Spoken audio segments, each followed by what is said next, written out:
നമ്മളെ റെസ്റ്റോറൻറ്റിൽ നിന്നൊക്കെ വാങ്ങി കഴിക്കുന്ന ബൂസ്റ്റ് ടീ ഉണ്ടല്ലോ, അപ്പോൾ ഒരു ചായക്ക് 15 രൂപയാണ് വില. അപ്പോൾ നമുക്ക് സിമ്പിളായിട്ടൊന്ന് വീട്ടിലുണ്ടാക്കിയെടുത്താലോ. ഒരൊറ്റ ബൂസ്റ്റിന് നമുക്ക് 4 ഗ്ലാസോളം ചായ ഉണ്ടാക്കിയെടുക്കാം. അപ്പോൾ അതിനായിട്ട് ഞാനിപ്പോൾ ഇതുപോലെ 2 ഗ്ലാസോളം വെള്ളം തിളപ്പിക്കാൻ വെച്ചിട്ടുണ്ട് കേട്ടോ. പിന്നെ ഇതുപോലെ ഒരു കുറച്ച് തേയില കൂടി ഇട്ട് കൊടുക്കാം. പിന്നെ നമുക്ക് അതിലേക്ക് ഒരു പകുതി ബൂസ്റ്റ് കേട്ടോ. ഇപ്പോൾ നമുക്ക് പകുതി ഇട്ട് കൊടുത്താൽ മതി. നന്നായിട്ട് തിളച്ചത് ഇതുപോലെ പതഞ്ഞ് വന്നു കേട്ടോ. നല്ല രുചിയാണ് ഇത്. നമ്മൾ കടയിൽ നിന്നൊക്കെ വാങ്ങി കഴിക്കുന്ന അതേ രുചി തന്നെയാണ്. അപ്പോൾ നമ്മൾക്ക് ഒരു പാക്കറ്റ് ഉണ്ടെങ്കിൽ സിമ്പിളായിട്ടൊരു 3-4 ഗ്ലാസ് വീട്ടിലുണ്ടാക്കിയെടുക്കാം കേട്ടോ. അപ്പോൾ ഞാനിപ്പോൾ ഇതുപോലെ വന്നിട്ടുണ്ട് കേട്ടോ. തിളച്ച് നല്ല പതഞ്ഞ് വന്നു കഴിഞ്ഞപ്പം നമുക്ക് അതിനകത്തേക്ക് പാൽ ഒഴിച്ച് കൊടുക്കാം കേട്ടോ. അപ്പോൾ ഞാനിപ്പോൾ 2 ഗ്ലാസോളം പാൽ അതുപോലെ അങ്ങോട്ട് ഒഴിച്ചിട്ടിട്ടുണ്ട് കേട്ടോ.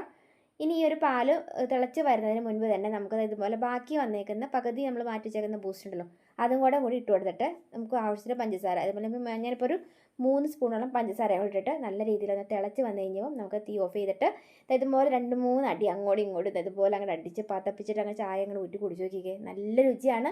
ഇതുപോലെ ഉണ്ടാക്കി നോക്കിയിട്ടില്ലെങ്കിൽ ഉണ്ടാക്കി